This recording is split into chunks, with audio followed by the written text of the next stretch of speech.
works to dismantle discrimination based on disability. Thank you everyone for joining us this evening for this discussion about working in the creative and cultural industries as a disabled artist or arts worker. Just some housekeeping. So we have BSL interpretation, and I'm going to keep that on Spotlight so that it's visible to everyone. You can pin the video yourself as well using the 3 dots in the top right corner of the BSL interpreter's video screen. Closed captions are also available to turn on at the bottom of the screen. And this event will be recorded, so bear that in mind when deciding whether to have your camera on or not. It will only be shared on our website and for a limited time period too. So, just before I introduce tonight's panelists, we will have questions at the end. So if everybody could stay on mute, and we will leave time at the end for questions, and you can either use your Zoom reactions to raise your hand, or you can just raise your hand, or you can type them in the chat and I will relay those to our panelists. So joining us tonight, we've got Aidan Mosby. He's an artist, curator and writer who explores civic and personal well-being through a body of work that is once playful, intimate, questioning and deeply human. He brings a nuanced and insightful approach to working with climate change and the deep interconnectedness between the physical and emotional landscape of modern life, equally likely to be found beyond formal arts institutions as within them, and his practice includes both disability arts and mainstream representation. We also have Leah Clements, who's an artist whose work is concerned with the relationship between the psychological, emotional and physical, often through personal accounts of unusual or hard to articulate experiences. Her practice also focuses on sickness, cripness, disability in art in critical and practical ways. And we have Melanie Shee, who is a straddler of worlds, a doer, a builder of relationships and an advocate for fair and equal access to the creative industries for all. Based in the Northeast, she has over 27 years of experience working in skills training and careers guidance. And since 2013, she's run She's Creative Industries Consultancy training for the last few years. Also works part-time for creative and cultural skills, promoting and advocating for fair access to all. She's also an artist, and whilst at art college, no one told her she could develop a career in the sector, so she pursued an academic pathway instead whilst working in other roles, and studied for a part-time MA in Cultural and Textual Studies back in 1995. And she has been in a recent exhibition contributor as called Windows to the Soul exhibition at Lumen Gallery in London, shining a light on living with vision loss, which has now moved to the Moorfields Eye Hospital. So Melanie is going to share with us first, and so I will hand over to her. Hi everyone. Yes, it's good to be here tonight. My pronouns are she and her. I was having a bit of a problem with my tech, so I haven't been able to put them in. I'm a mid-50s aged woman with copper Albany hair. It's tied back at the moment, and I'm wearing a green jumper. I'm in a sagey coloured room with plants behind me on the Roca Riviera in Sunderland in the northeast. And as you can see on the screen, there's a quote by Jo Verant, who was of Unlimited, who wrote at the 2016 Creative and Cultural Conference on diversity and fair access.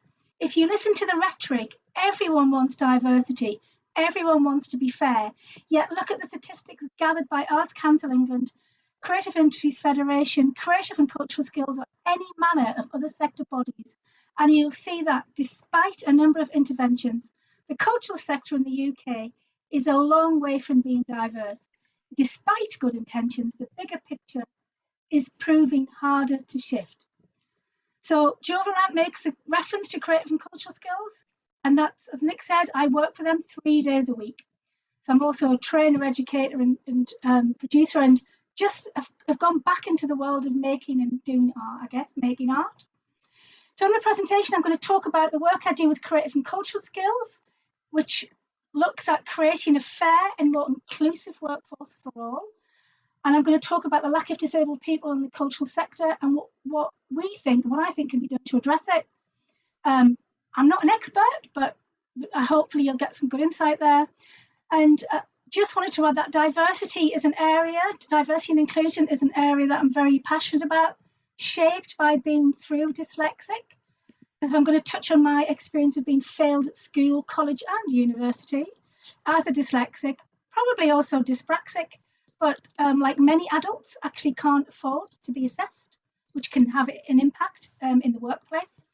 And I also want to talk to you just briefly about my experiences during the pandemic when I developed more eye issues and vision loss, I guess. So let's move on. Okay, so we've got some boxes with numbers in. I'm just going to show you them. So in England, large organisations that receive regular funding from Arts Council England need to show how they've contributed to what's called the Creative Case for Diversity, although that's shifting soon.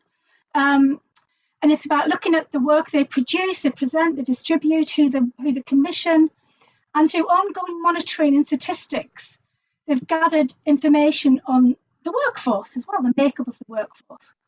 So when Jo Verrank was writing in 2016, 4% of the cultural workforce was defined as disabled. Although I have to add, there was also a high volume of unknown and prefer not to say responses too, which might be because those individuals didn't feel able to tick those boxes. So has it shifted? As you can see, yes, it has. It's actually increased to 7% in 2021. But before we get carried away and celebrate, we need to look at the percentage of disabled people in the UK, in the UK and England, which is 22%. And in the Northeast, it's actually 25%. So that percentage is very, very small. It remains across the creative industries largely unchanged. It's still failing to be representative of the wider working population and the communities in which it works and serves to engage. There is an exception to this, and I'm going to touch on that a little bit later. So on screen is a table which looks complicated, but it really isn't.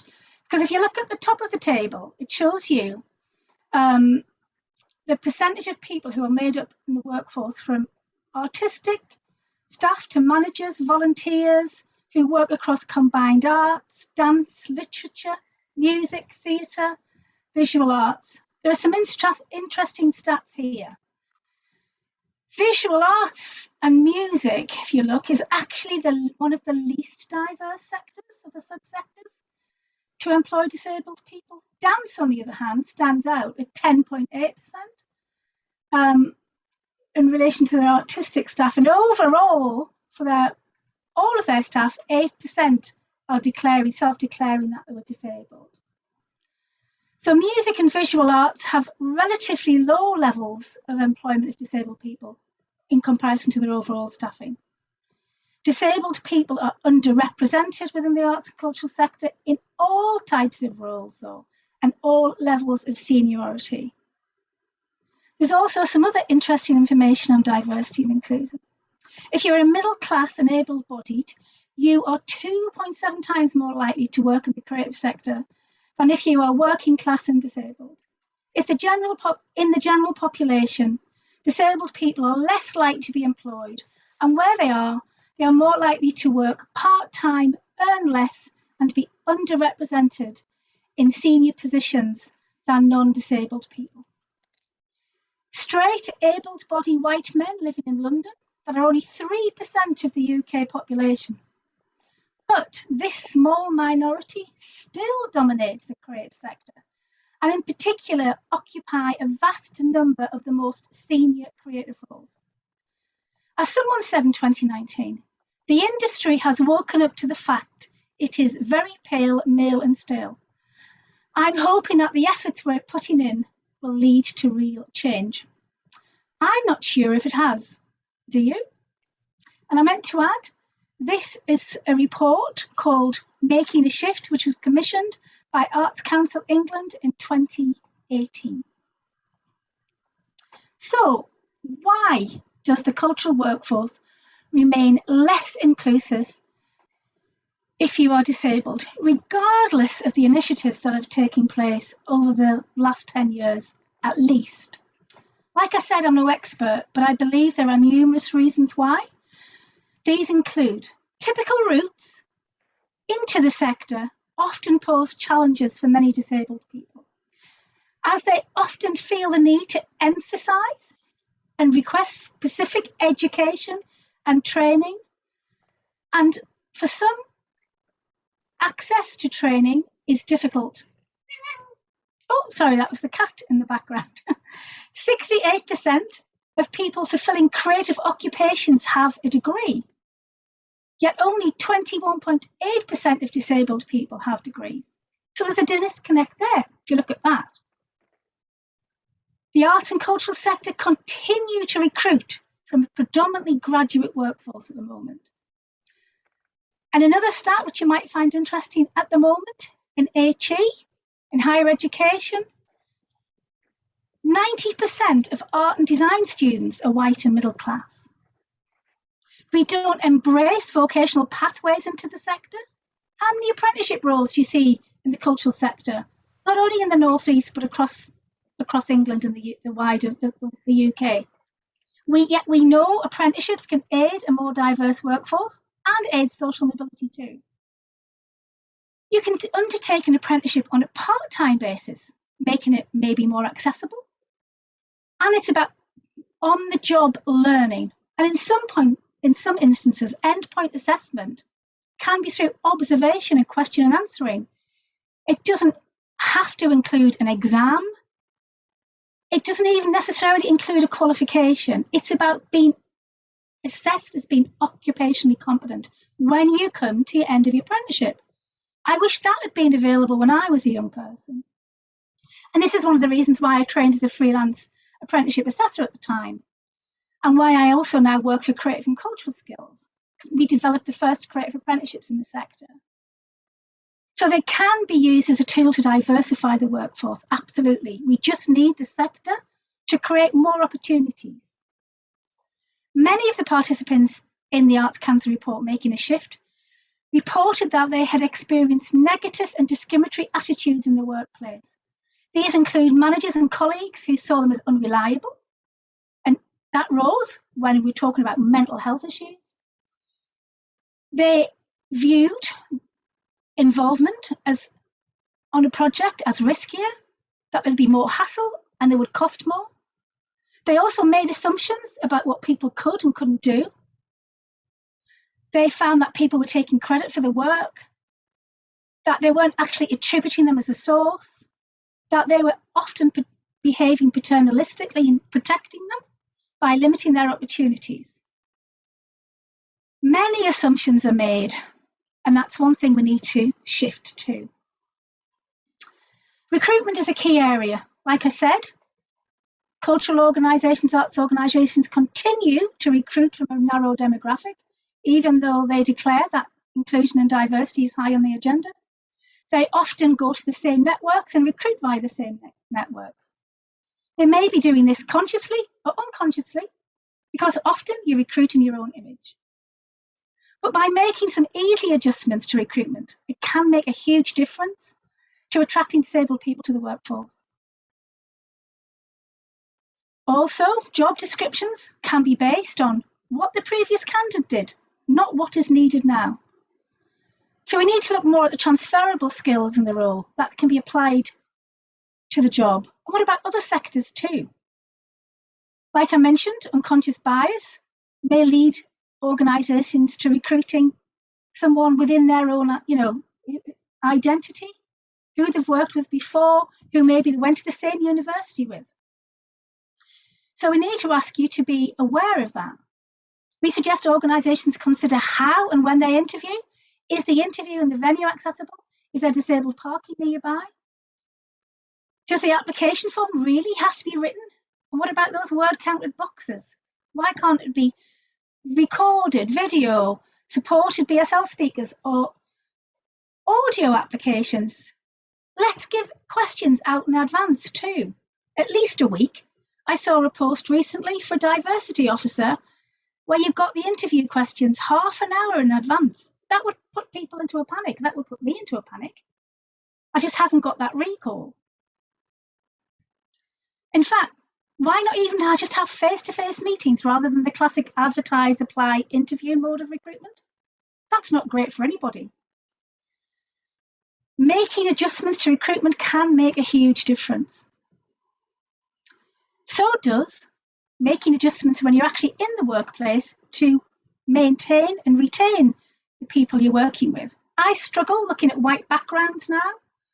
In fact, I can't really look at them anymore. So, the decision was made in my organisation that all presentations that we deliver, and you'll see it here, is in grey. I can look at grey, but I can't look at white. So they were accommodating. Very simple, but it made me feel much more included and inclusive. Prior to the pandemic, working from home was very rare in the creative sector, with only 17% of the workforce working from home. But the pandemic has proven that we can be flexible and we should remain open to this.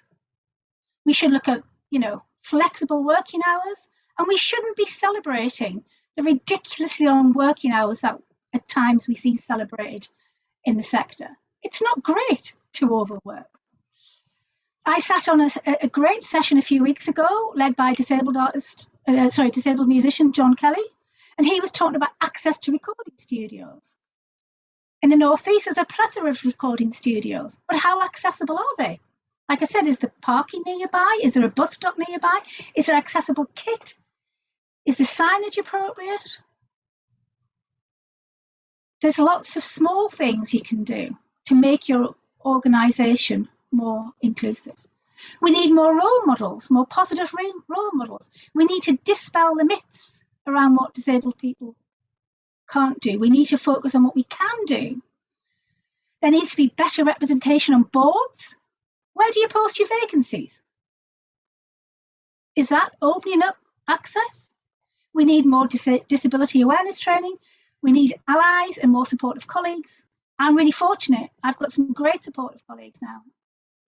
We need, like I said, to ensure that we are creating inclusive working environments.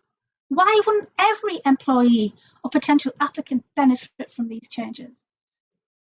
And a lot of them don't cost anything at all. So I talked about an exception, and one exception to the numbers of people who work in the sector is around neurodiversity. While approximately 14% of the population are neurodivergent, 1 in 7, it's estimated that over 20% of people working in the creative occupations are neurodivergent. Many art colleges estimate that around 30% of students are dyslexic or neurodiverse. Many neurodiverse students, particularly from BAME communities or low-income families, do not get assessed at school and only find out that they are neurodiverse at university. Neurodiverse assessments can be a key factor in breaking down barriers to entry in the sector.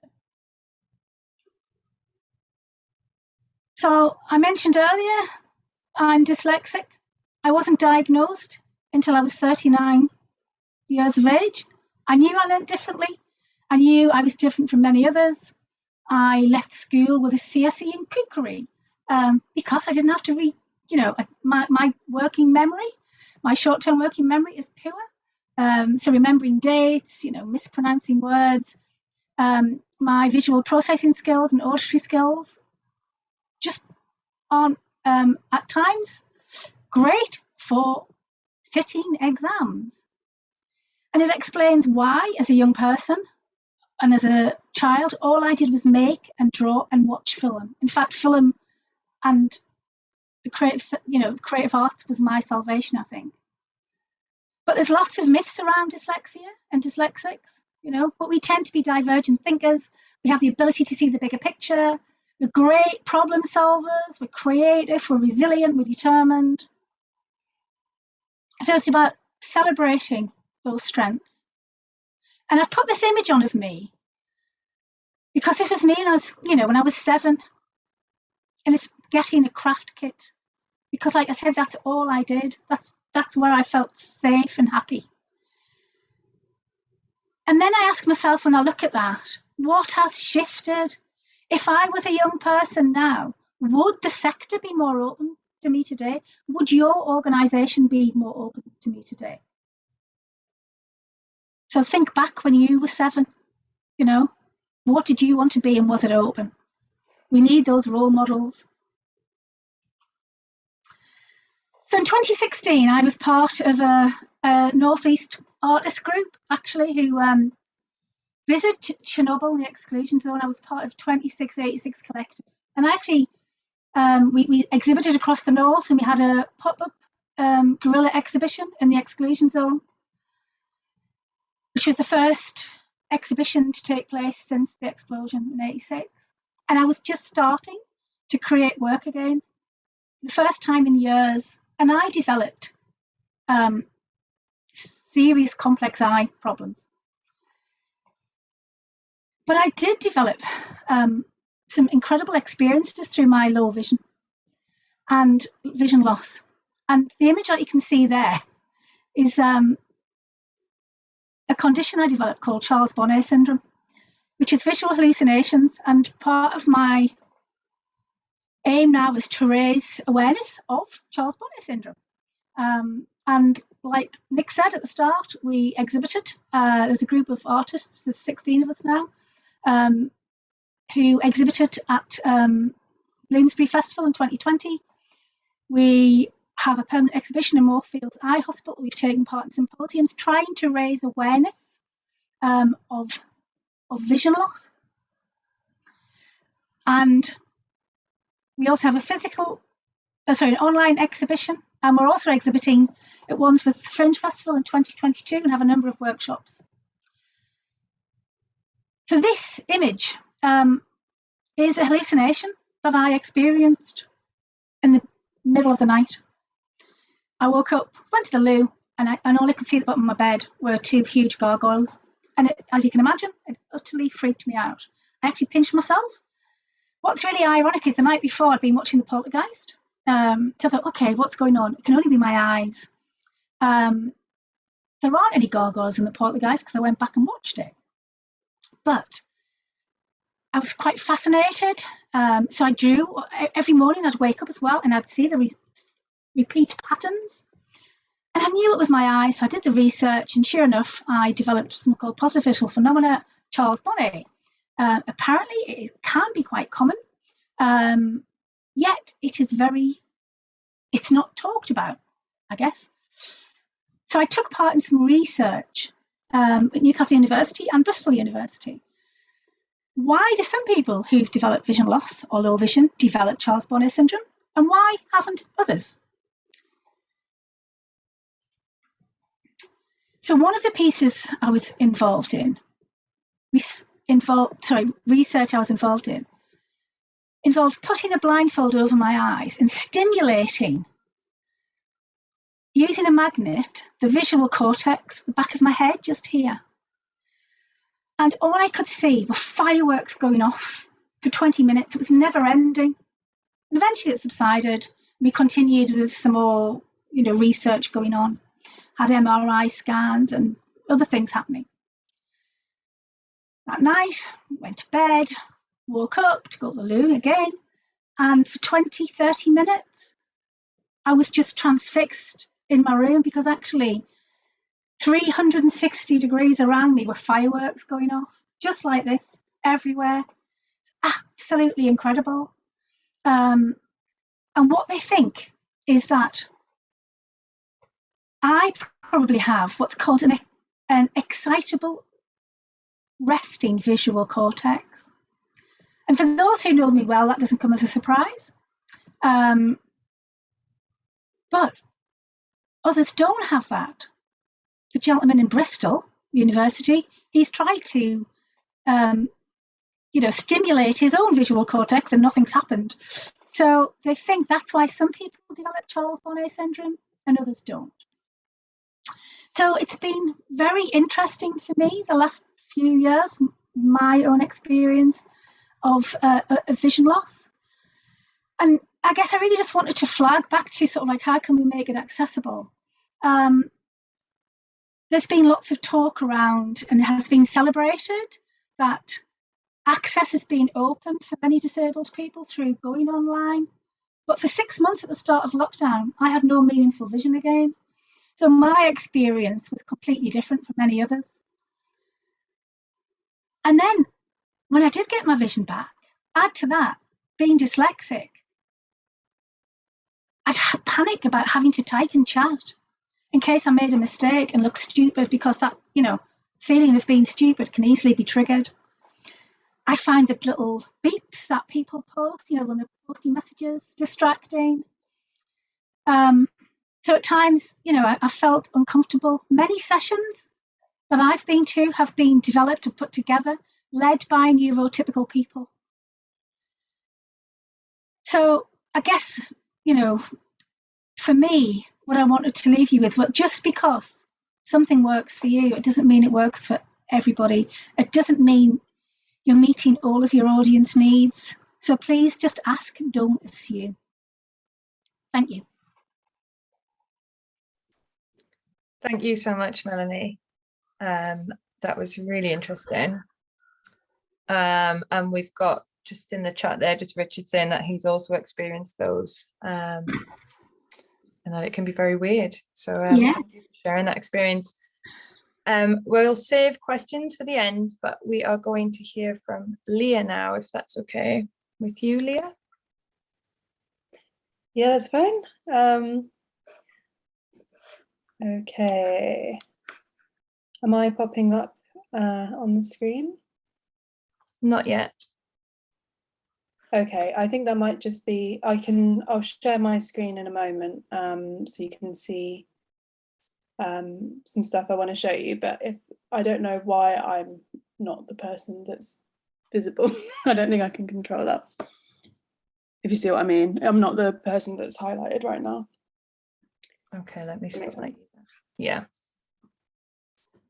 There we go. My massive face. Hello everyone. Oh, and thank you for your talk, Melanie. That was really interesting. I've definitely got some questions if we have a moment in the discussion later. It was really nice hearing all of that. So my name is Leah. My pronouns are she and they. I'm a white woman in her early 30s. I'm wearing a black jumper. I have gold hoop earrings and my hair is kind of pulled back, and I have very red fingernails. So I'm an artist based in London. I work across a lot of different media, so film, performance, photography, writing, installation, sound work, and more. And Nick gave me a little introduction, so I may be repeating myself here, but my work is concerned with the relationship between psychological, emotional, and physical states, often through personal accounts of unusual or hard to articulate experiences. So when people kind of experience a sensation that they don't have a word for, and often it turns out that a lot of people think that they're the only one with that particular experience if there is no word for it, or no commonly known word for it. My practice also focuses on sickness, cripness, and disability in art in critical and practical ways, including creating the online resource Access Docs for Artists with artist Lizzie Rose and writer Alice Hattrick to help disabled artists and art workers create and use Access documents, which is what I'll be mostly talking about today. So I'll just give you an overview of Access Docs for Artists. In March 2019, me and my collaborators, writer Alice Hattrick and artist Lizzie Rose, launched this online resource for disabled artists. And we made it after a residency at Wising Arts Centre in Cambridgeshire, where we'd all come together in 2018 to think about how to survive in the art world as disabled artists. We spoke to a lot of different people. One of the main people we learnt from was Johanna Hedberg, who is the author of Sick Woman Theory, which is a text that's available online, who stayed with us for 4 days. We also had sessions with artist Carolyn Lazard, body worker Lou Coleman, and artist and writer Abby Palmer. And we felt like the most easily translatable, helpful thing that we learned during that process was what an access doc is and how to make and use it. So I'm gonna share my screen with you.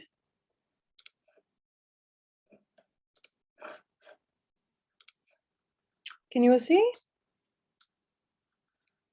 Yes, that's fine, Leah, thank you. Okay, I'm going to take you through a few images and I'll describe them as I go. So this is just got a few images of us making it and the kind of process towards making access docs for artists. So this is at Wising in a studio. It's a picture of Alice and Lizzie. They're both white women in their early 30s. Alice is sitting on a beanbag and typing on a laptop.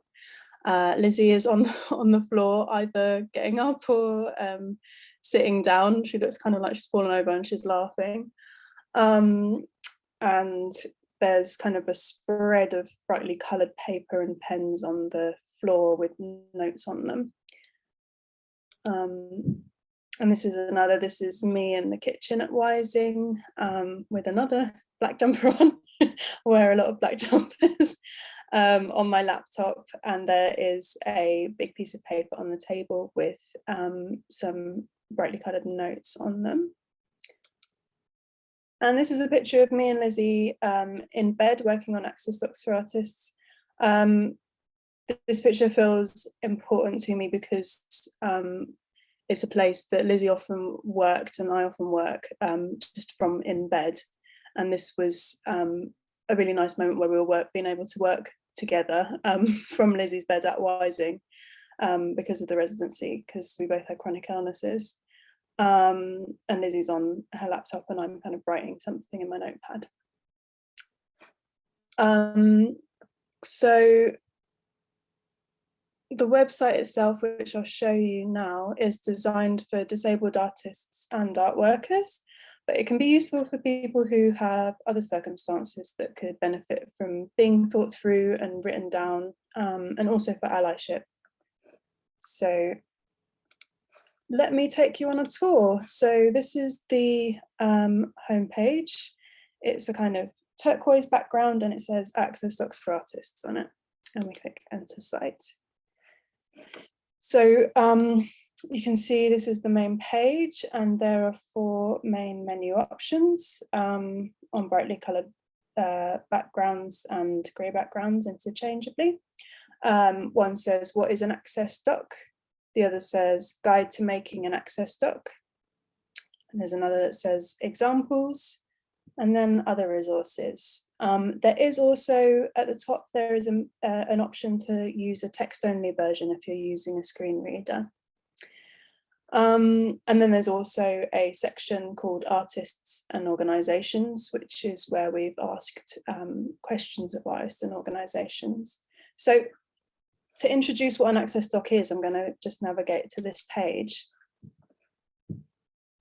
And I really want to use this quote because I really love it, from Johanna Hedver, who I mentioned earlier, who stayed with us at Wising. So they say, access documents are used by rock stars and divas all the time. They're simply called riders and no one bats an eye. This is because they're helpful for everyone involved. The person can say what they need in order to do their thing, and the venue or institution knows exactly how to provide support for them to do their thing. So that's their quote. And they always kind of say, they introduce this phrase to us, which is think diva. So, you know, if a rock star can ask for only green M&Ms, then why shouldn't we as disabled people be able to ask for our basic needs to be accommodated? So an access doc or access rider is a document that outlines your disability access needs. You might make one so that you can give it to galleries or institutions or organisations when you start working with them on a project, such as a gallery you're working at with to do a show, for example. to let them know what you need them to facilitate to make sure you have equal access to work. You might want to make one if you're an artist or art worker and identify as sick, crip, disabled or deaf, and have found that you've encountered barriers in your working relationships or ability to take on opportunities because of your disability. We've made everything here from our own positions as disabled artists and writers, but we hope this site might be useful for other kinds of art workers too. Because often when you are an artist or an art worker, you're often moving around a lot between places you're working with. And often you might be working on multiple projects at one time with different places and different people. So you might not have the energy to be re-communicating all your access needs to everyone all the time. So it kind of cuts down a bit of that labor. And if I continue with my tour, I'll just briefly show you Guide to Making an Access Doc. So there's a downloadable template here. People might want to use it or do whatever they is easier for them. You might even want to make a video version if that's easier for you. So yeah, we kind of say the ones we've seen and made for ourselves have generally been a text document with bullet points, but you can do whatever's best for you, bearing in mind it needs to be clear. And I'll just quickly read a little bit of this. So some questions you might want to ask yourself when writing the doc are, and then we've got a few bullet points just to help you kind of think about, you know, as prompts to think about how could things be different. I mean, that's one of the best questions to ask I've found in making an access doc is, what access barriers have I encountered in the past and how could these have been navigated? And another good one, what would stop me from being able to do the project at all? Because when I did a recent workshop where somebody asked me about, because there's sometimes a fear of disclosure. If you disclose too much of your access needs, will you then be rejected on that basis? And I think the key question to ask yourself at that point is, well, will I even be able to do my job without these things being accommodated? And in addition to that, do I want to work with somewhere that won't accommodate that? But it's not something I take lightly, though. It can feel daunting to disclose certain access needs, and that is quite personal to individuals. So yeah, and that's something we just mentioned here, saying you don't need to explain why you need each thing. You should feel empowered and not exposed by this. For example, if you know you'll need to be able to get to a toilet quickly at all times, you can just say that and don't have to explain it's because you have IBS, just as an example. And then it kind of goes on a bit more in detail about when and how you might want to use it.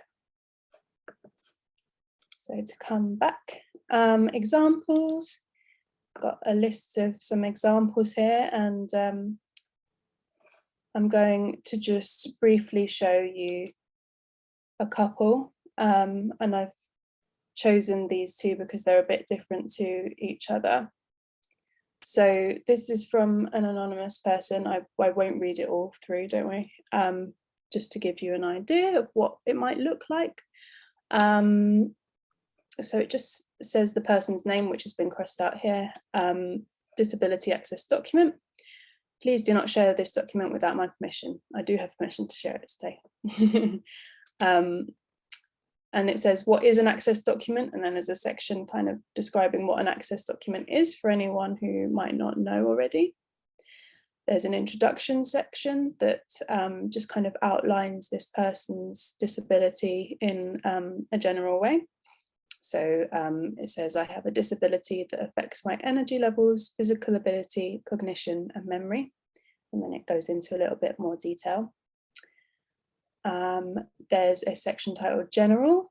It starts off by saying, I'm an ambulatory wheelchair user.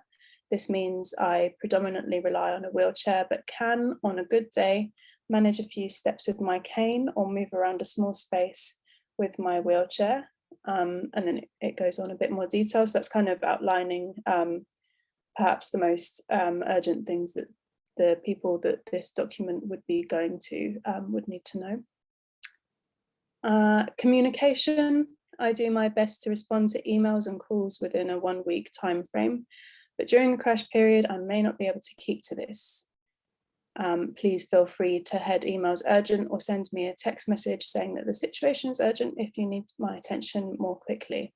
And I think this is really important because it outlines not just the kind of moment where you're carrying out the project on site, but it's also the working relationship towards that moment, and that being taken into account. There's a section titled Meetings and Events. The first line says, I need to rest frequently. I appreciate if we can schedule no longer than 90 minutes in a meeting before a 20 to 30 minute break. And then more detail beyond that. There's a brief travel section. I need to travel with a designated care assistant. If I'm traveling for over 3 hours, I will need at least 1 day's rest before starting work. And it goes on. Costs, and I particularly like this bit because it's something I wrote that this person has then copied and pasted into their own, and I really love that about a lot of the people I know, my peers and friends that are disabled. We kind of copy and paste a lot of each other's words, and I have an email signature at the end of my emails that outlines my some of the impact of my illness on my email use that I copied and pasted from another friend, and these just kind of get passed on, and I really like that. So this says, if you, I, or we are applying to funding for a project or budgeting a project, this needs to include access costs, such as a care assistant and accessible transport, as well as costs for making the project itself accessible for an audience. This should not come out of my artist fee. So yeah, that's kind of got loads of good points in there. It's not just this person's access needs that need to be accommodated, it's also the audience that might be encountering the project. And it shouldn't come out of the fee because that means that then disabled people end up paying for their own disability, which is inherently problematic, of course. So installs is another section, factoring into a longer install time into a schedule. Marketing, wherever my name is listed on a website or any marketing material, including social media, the access information for the event or building should be listed. And then it goes into more detail. And then this person has a really nice section called the future, which starts, please consider taking the access measures that you learn about during our time together and applying them to your future work. And it goes into some figures and gives a reason for this. And I just think that's a really wonderful section to include, because often as a disabled artist, you might rock up somewhere that they have little to no experience of working with a disabled artist, and hopefully they're accommodating, but it's often the case that as soon as you're gone, they kind of go back to their normal ways, and then they forget that access needs to continue across their programme, and it's not just the events or exhibitions or programme led by disabled artists that need to be accessible to an audience. And then they have references and further reading. And I'm just going to go over, oh, that's that again, another access document quickly, because it's a bit different, so it kind of gives a bit of a idea of how different access documents might be. So this is the vacuum cleaner brackets James Leadbitter's access document. And so it's much shorter, it's just 1 page long, and it just has a few bullet points. That's the first one starts saying, James has struggled with serious mental health disabilities since age 16. His formal diagnosis includes general anxiety disorder, borderline personality disorder, and severe depression. He also has panic attacks that can be intense and last for hours. If James is having a panic attack, please do not call an ambulance. So that's kind of got a bit of overview, history, background, and flagging up a few things, and also suggesting not exactly an action, but like a non-action, don't call an ambulance. So that's, and it's very concise and clear, even though it's containing a lot of information. On occasion, James's disability will hinder him from working, which may potentially affect deadlines and the timelines of projects. However, this is rarely the case. Really useful. So and it kind of goes on to a few different points. Let me just see what I'll pull out. Yeah, there's an interesting one that says James is dyslexic, and it leaves it there. It does kind of elaborate on the next point, but I find that kind of an interesting way of putting it. For some people, they might want to elaborate quite a lot further, but for this person, they thought that that's an accurate description on its own. So I also just wanted to show you, if I can find, yeah, here we go. Where does it start? There. Some of the adjustments that have been made for me, I don't think I've ever worked somewhere where it's been absolutely perfect, but there have been adjustments that have been made for me that places have had no experience of doing beforehand, and they have done it. And I just wanted to show you a couple of rest spaces that galleries have set up for me, because I can't be on site for a full day without having somewhere to lie down. And it's better for me to have somewhere to lie down anyway, even if it's not a full day. So this one I really like, but I find it quite a funny example as well. I did a performance at Somerset House Studios in 2020, before the pandemic, so early in 2020. And I needed somewhere to lie down, and they set me up this little beanbag situation, which was perfect. And I also found it quite funny because they've got the unusual an unusual amount of space for an arts organisation. So they have these huge kind of Baroque rooms. So I was just kind of, you can see my little feet there, lying down in this massive room. And there it is again. And then the other place I wanted to show you was, this is at the Royal Philharmonic in Liverpool, where I was giving a talk as part of the Tate Equity Symposium. And because it was at the Royal Philharmonic, they have dressing rooms. So they were able to give me a dressing room with a sofa and a cushion and a blanket, which you can kind of see there. Yeah, it's kind of a cozy room. That's another picture of a sofa. So I'm going to stop my share there. So yeah, just to kind of summarize, when you're an artist, you're usually in a position where you're changing who you're working with all the time. And like I said, multiple organizations, sometimes all at once. And an access doc is hopefully a way for you to limit the amount of labor and confusion on your part, to make sure the people and places you work with understand what needs to be in place for you to be able to do your job properly.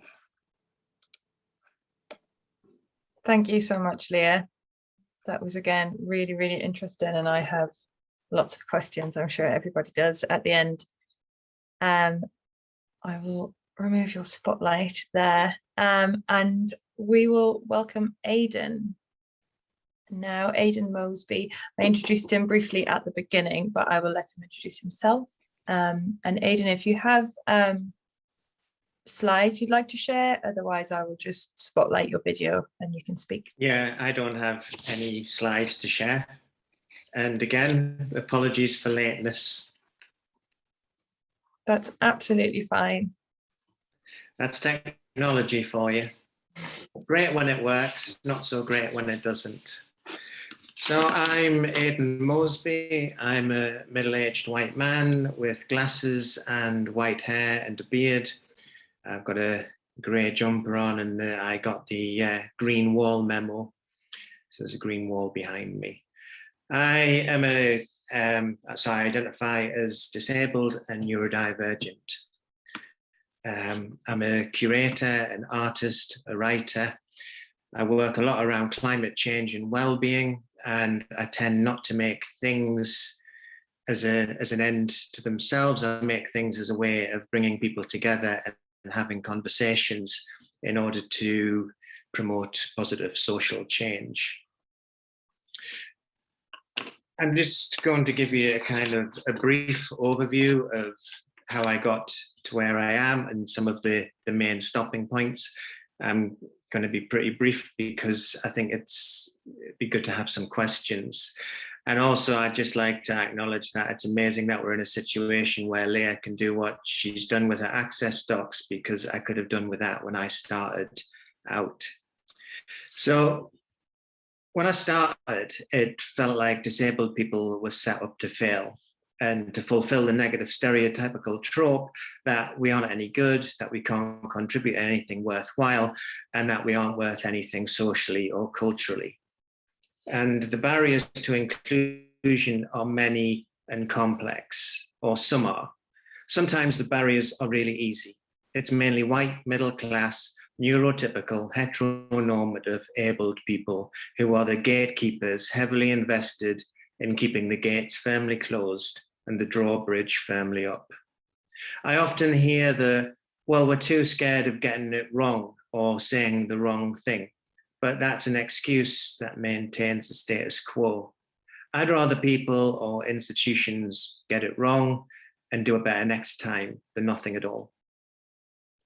When was the last time and how often do we see a major exhibition by a disabled artist in a main gallery of an art institution in the region, for example, let alone nationally? Where is our representation? The reflection of our cultural and lived experience. I do a thing occasionally called Disability versus Dogs, and that's on the Tate website. So I'll put in the search term disability into the Tate website, and I may get 230 or so results. And not all of those are about artists.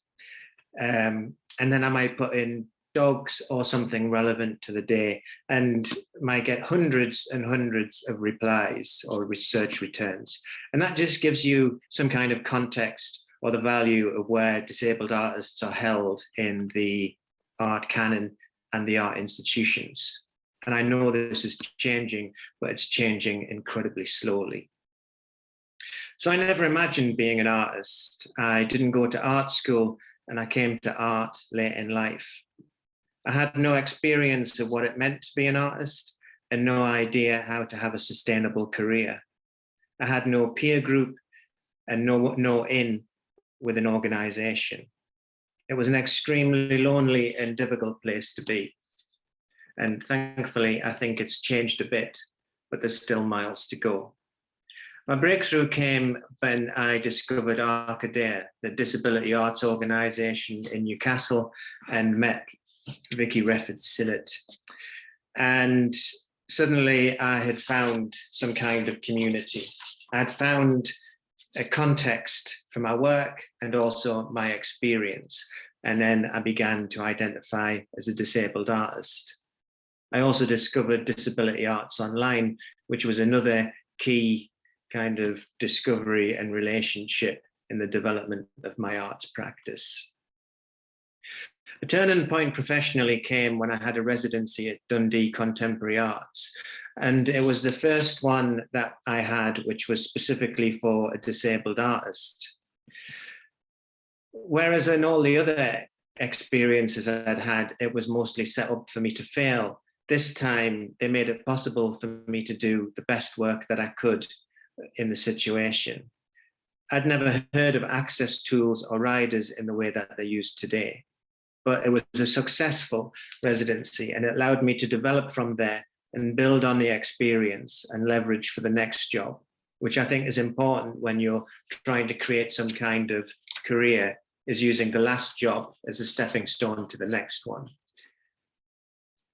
Often though, we can feel like we don't have a voice, any agency or any choice, that we're happy just to be offered anything, no matter how small a crumb from the mainstream arts table. But it doesn't have to be like this. It can feel like if we make a noise, we become the difficult one, and will never work again. So we just put up with it and get on with it. But I've been there and I'm still here. And it wasn't easy being that noisy, that noisy, awkward one with a chip on his shoulder. But now you no longer need to do it alone. I mean, the ground's changed and perhaps people don't identify with disability arts in the way that they did. And it's more about like what Leah was saying about the crip aesthetic and queer and otherness. But there's room for everyone in the community. And I find the disability arts community incredibly supportive. I mean, for one, it's a place where you don't have to explain yourself to anybody and you can just be how you are in that moment, in that time. And people are understanding and empathic. So I find that it's great support of like professionally and socially. There's a community and there's organizations to a real movement committed to changing how things are, to challenge the status quo of the mainstream. And I know barriers can be multi-layered around access, like caring, poverty, ableism, working classness, gender, sexuality, colour, or not having a studio and all the issues of being visible or invisible, of being seen or not seen, or heard and not heard. For example, coming up, there's a big day with Dash Arts called YWAV, where 50 institutions are having a disabled artist in them as a national intervention. And there are amazing organisations around disability arts.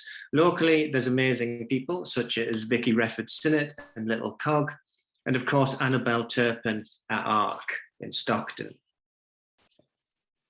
In 2020, I was disabled resident curator at MIMA in Middlesbrough. And for me, that was a life-changing experience. It totally changed my experience of what it can be like to work in an institution where even before I had started, the organisation had had disability access training. The first things that we did was have an access conversation. I was embedded in the organisation. Everybody knew I was there and why I was there. And those conversations were ongoing. It wasn't like I had one access conversation and that was it.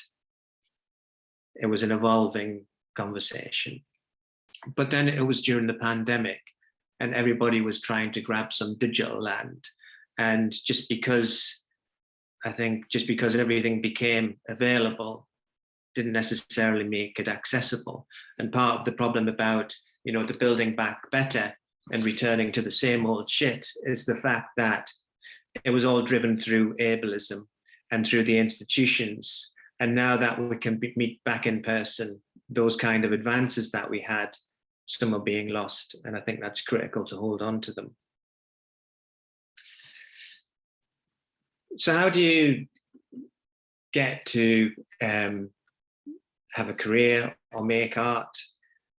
I don't think there's any one answer. It's like, first of all, you need to make art, whatever art form that is, to be creative, to take the opportunities, to apply for funding, to find collaborators or peers, have your work critiqued, make sure that it's the best it can be, know or learn what you need to do in order to create the conditions you can make the best work in. So that might be the access riders, or it's about learning about your own process. Be ambitious but realistic.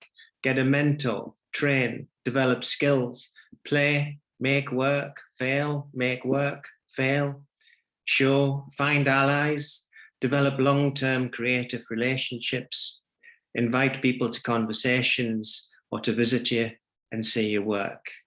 Fund the project and not chase the money. Apply for access to work. Talk to people. You no longer need to do it alone. Find out what works for you, because it's not one size fits all and it constantly evolves. And also, where do you want to be in the art? What kind of art do you want to make? Do you want to be a gallery artist? Do you want to have representation? Do you want to do exhibitions? Are you socially engaged? Is there another motive why you want to make art? Or are you more interested in residencies, for example? I think that we also need, and no matter what we do, we need to foreground care and to have different voices in those conversations. And again, reflecting on what Leah said, I think, you know, disclosure is fraught, and at what point do you disclose and risk that rejection, or that it's too much, or it's too complicated? And then how do we kind of create that ongoing legacy? And yes, it's complex, because sometimes I think it is my responsibility, but then I don't want to take on the emotional labor of an institution and do all the work around disability and access, when really I'm just there to make art. So the institution or the organization also has a responsibility too. But then it's about negotiating who has the responsibility for what, and sticking to it and holding people to account. And then also about access. It's like we can come up with access riders and say what our access is, but sometimes we don't know what our access requirements are until we're in that situation, and then suddenly things change. And one of the things, I mean, there's tends to be with organizations, access can often be like physically driven, but all my access needs are around the psychological, the emotional, the cognitive. And so how do we make that fit for work? Because it's a lot more kind of, what's the word? It's not solid, it's a lot more amorphous. And yeah, and then how do you keep that change once you've left the organization? So I'm going to leave it there. I think also just finally, once you've, like with the access thing, it's you know, sometimes I have to mask and you know, and find ways to get through, and then there's always the day after cost, and you know, it's having those negotiations about that cost should also be paid for. And you know, money is a dirty conversation to be had, but there's the expectation that, you know, because we're disabled, that we'll do things for free, or not require the same amount of money or the same level of payment. But we come with, you know, a unique field of experience, and that is valued, that should be valued in the same way that when people are consulting on other things, they're paid for it and it's recognized. But it just keeps repeating those kind of tropes about being socially and culturally or economically valuable, or not having any worth as a disabled person. Thank you. Thank you so much, Aidan. That is a lot of food for thought there too. So I don't know if anybody wants to have, you know, feel free to have a quick comfort break if anybody wants to, but I will also open this up now to questions. So feel free to kind of just speak or raise your hand or chat in the chat box. But yeah, any questions at all from anyone?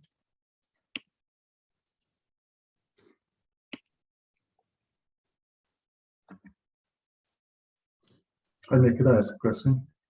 Hi, Richard, go ahead.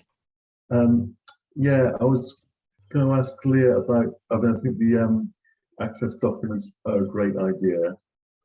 And I was wondering how seriously organizations take them and this kind of status of them, and whether she or anybody that she knows has kind of tried to embed them into like an agreement between the organization and the artist, so they become part of the kind of contract. Yeah, I always have it written into my contract. I actually have a sentence. I've got it here. I can read it to you. I say, can you put this into the contract? And it says, X Galleries, or whatever the name is of the organisation, responsibilities include a commitment to supporting Leah Clements in all ways detailed in Leah Clements' disability access document attached to this contract. And then I make sure that that's in there before I sign the contract. Yeah. But in terms of people then fulfilling it, yeah, that's another question. I think Aidan touched on that at the end there, and I was kind of nodding aggressively. My experience varies quite wildly from places that are really good to places that are not so good. And that doesn't always come with like bad intentions of the people you're working with. In fact, it usually doesn't, but often it can be like a lack of care at the top of the institution, particularly if it's a bigger one. And then, you know, like staff, particularly now, being massively overworked, which doesn't help anyone. You know, since COVID, so many people have left their positions and other people have absorbed their roles. And like, I know there's like a lot of curators, for example, doing about 3 people's job all in one, which doesn't, you know, which isn't, as disabled artists, it shouldn't be our problem, because they should be supporting us. But it's unfortunately the reality. Yeah, I don't know. I think it's rare that I work with anywhere that is already very well educated and very well prepared.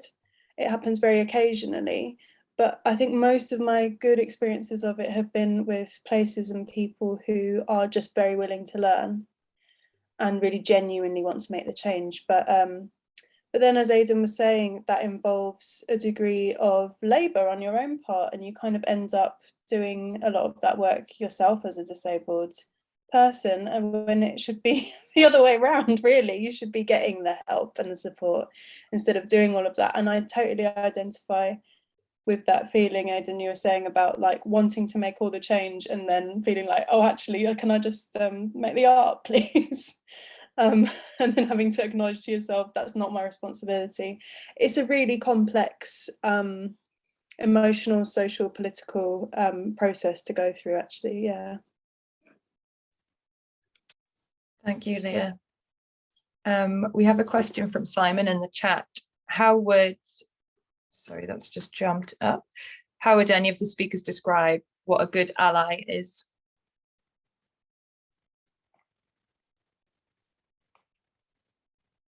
Would Melanie or Aidan like to jump in on that one first? Yeah, I think a good ally, I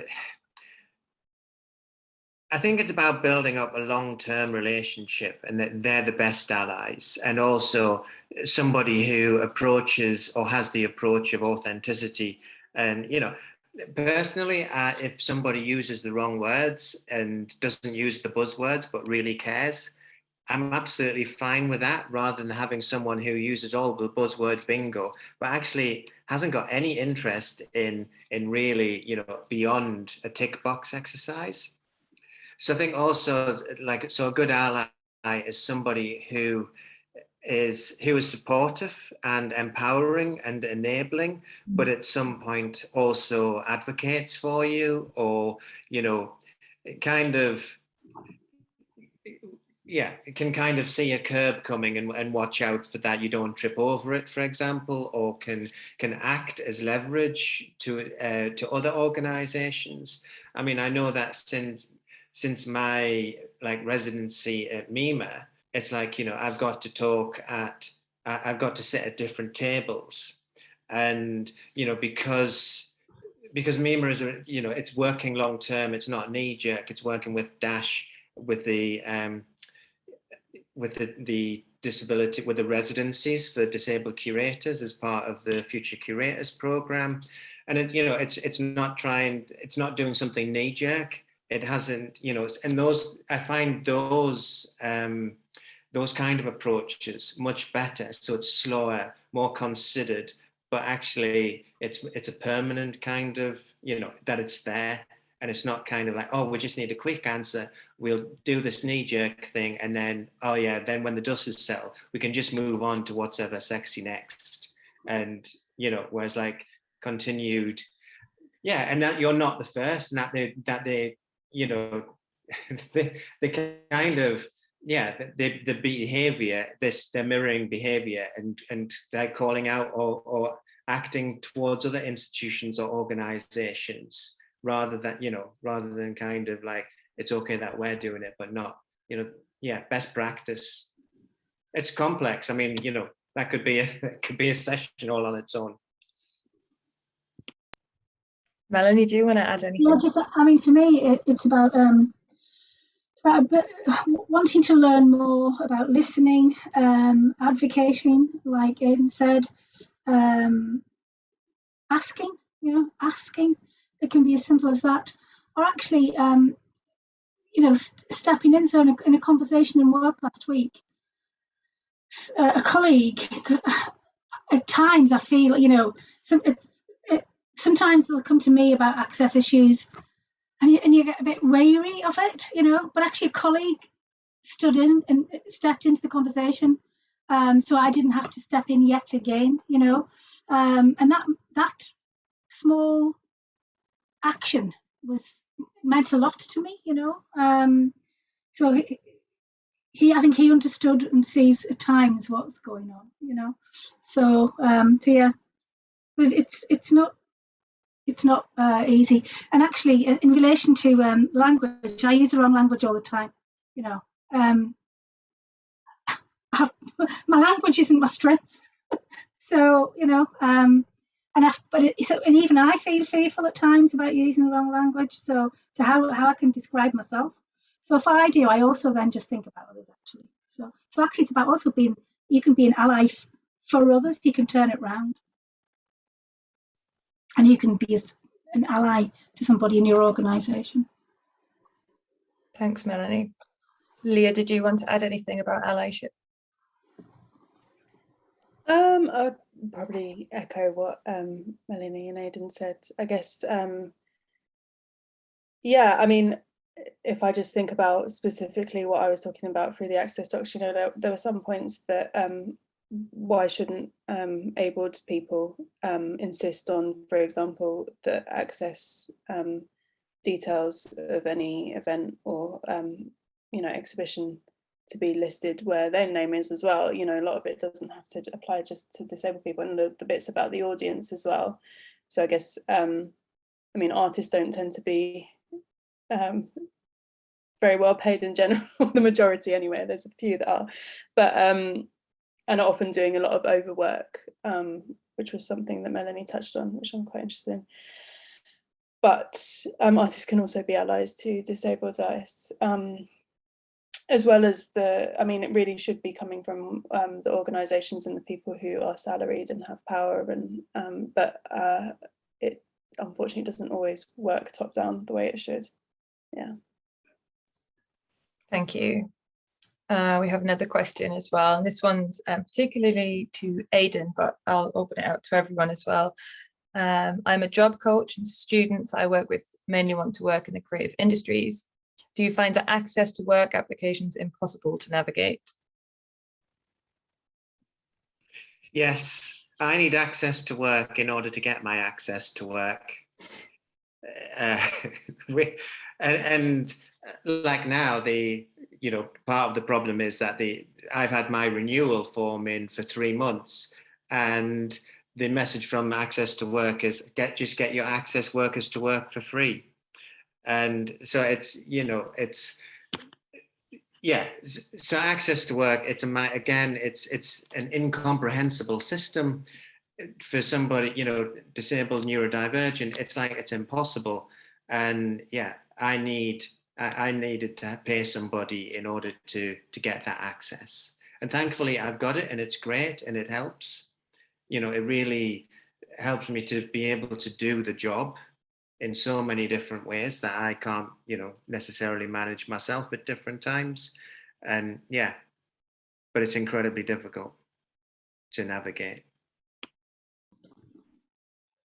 Thank you. I've never navigated it, even when I was freelance for 7-8 years, and never navigated it. Still haven't, and have looked at it for the last few years. And because I think I'm a mixture of part-time employed now and freelance, I believe I have to apply twice. So I don't know whether I will or not. Can I just say also that there's some workshops on disability arts online. So there is a video resource about applying for access to work.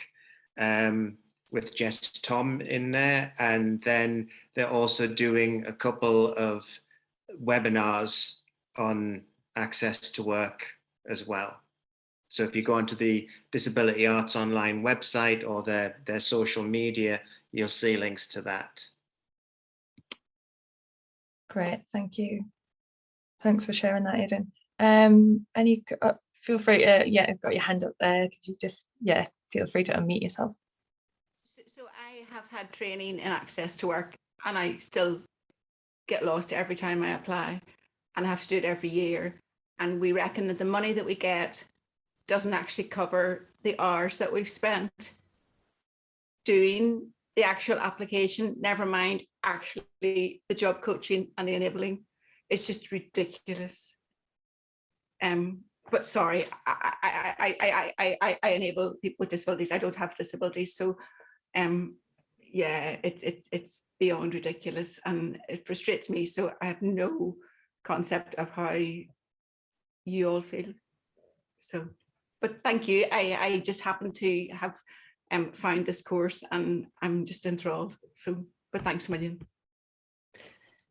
It's interesting to hear around the kind of slog needed for access to work applications, and then also as an artist or an arts worker, additional kind of funding application slog. I wonder what sort of experience you have, yeah, with kind of funding applications. I'm thinking particularly Arts Council. I don't know if any of you want to talk about that a little bit. I've had Arts Council funding a couple of times, and as well as rejections. I am dyslexic, but it doesn't affect my reading and writing so much as other stuff.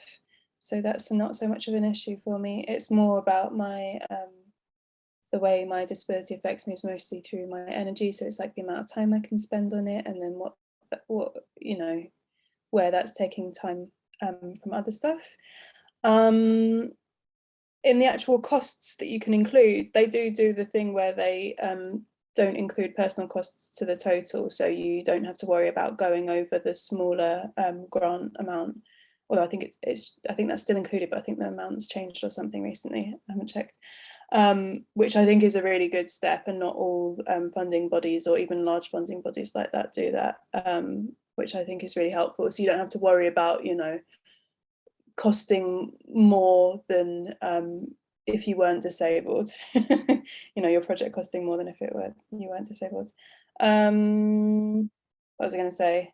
Nope, sorry, my brain's going foggy. Fine, thank you, Leah. Aidan, you've got your hand up. Yeah, so, you know, I think every artist, whether disabled or not, is familiar with the hell that is Grantium. And yeah, you know, Leah's absolutely right about the access costs going on. But again, one of the things that Arts Council don't publicise too much is the fact that you can get access help to fill in the forms. So I work with somebody who helps me, you know, who helps me fill in the forms and navigate that system. Obviously, it's about filling in the form and not about coming up with the idea and all of that kind of stuff.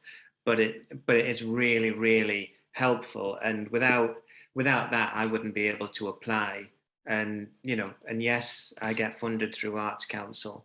And so it is, you know, it is incredibly competitive, and, you know, you get rejections like everybody. But yeah, there's also help there to fill in the forms. And, you know, funding is a fraught thing anyway. But there are some things which are improving, like the Jerwood series of applications now, that they're making it far more accessible to apply for the Jerwood programs. And, you know, hopefully by seeing these kind of exemplar organizations, it kind of gives a nudge to everybody else. Thank you. Does anybody else have a question in the room?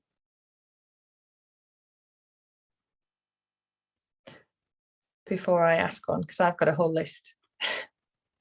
I suppose I was thinking about, particularly when Leah, you were showing the images of you working from bed, and I think all of you spoke about the importance of having access to kind of spaces of networking, which obviously, whether it's right or not, but tends to be paramount in working in the arts. It's like who you know and where you can fit within these existing kind of networks and spaces. So I was wondering what spaces you think exist for disabled artists working from bed, or at least home, to create networks and relationships, especially maybe with like larger galleries or larger organizations. For me, maybe this is just like generational or something, but I have found a lot of people through social media, or a lot of people found me through social media as well. And there is, I mean, I have a lot of the criticisms that everyone else probably shares with about social media, but there is a kind of thing about finding community, about like, going on to your Instagram or whatever and seeing somebody doing a post about exactly how you're feeling mirrored back to you, that is like, just gives you something when you can't get out of bed to see anyone, or even, if you're too unwell to communicate at all or text or anything. And a lot of people found me through that, and I found a lot of people through that, including galleries. But then some of it's been, I don't know, it's such a weird, do you know what? I was trying to describe the art world to a non-art world friend recently. And she was like, why don't you just, get in touch with places? And sometimes that works, but sometimes it doesn't. And I was like, no, you have to flirt. It's such a such an oblique way of having to work. It's just such a opaque world, isn't it? I mean, it's kind of renowned for being difficult to know the rules of when you're abled, let alone disabled. Yeah, but I have had some bits through social media, and then once you do have a bit of a community, then you I guess kind of, if you're lucky, then it's a group of people that you can swap things back and forth and share things and recommend each other to things, and you develop that kind of trust as well, and you can even kind of let each other know, like, maybe don't work with those people because I didn't have a good time. Yeah, there are a lot of other great arts organisations, some of which Aidan was talking about, and I think Melanie as well. Yeah. I think it's really important, and I mentioned it earlier, actually, to share your networks as well. I just think, we are rightly or wrongly a sector that is still, driven by networks. Getting into the sector, working in the sector, getting your freelance job, and especially if you're new to the sector, you haven't got the networks for whatever reason that is, to open them up. And I agree, social media, that's how I found out about Vicky and Wonderful Little Cog, and I think the last 2 years, that community online has been brilliant as well. Thank you. I can see Vicky's here as well tonight. So hi, Vicky, because you've been mentioned quite a few times and your brilliant work that you do. Would anybody like to be conscious that we are very close to the end? And I just want to thank all three of you for sharing. It's been really interesting, and I'm sure there's loads more questions. I know I have loads more, but it is bedtime. Would any of you like to share anything, plug anything that you have coming up, or just to share an important resource or something that you think is worth sharing? I know, Aidan, you mentioned Disability Arts Online, which is an absolutely excellent, just excellent website and resource. If participants aren't aware of that, then definitely check that out. Yeah, I think, there's also Dash as well, with Disability Arts Shropshire, which again, very small but amazing organisation, and Mike, who works there, does a lot of mentoring and stuff like that, and also just writing and getting signposted to where what might be appropriate. And there's a new organisation. It's Curating for Change. They've just got £1 million to run something like 70 apprenticeships across the country for disabled people, be that in a whole variety of arts organisations. So it's worth looking out for them as well. And and if you're unsure, send somebody an email and find something that works for you. So I can't go to openings because of social anxiety and stuff, but I write to people, and then certainly post-pandemic, it's a lot more acceptable to say, can we do a Zoom coffee?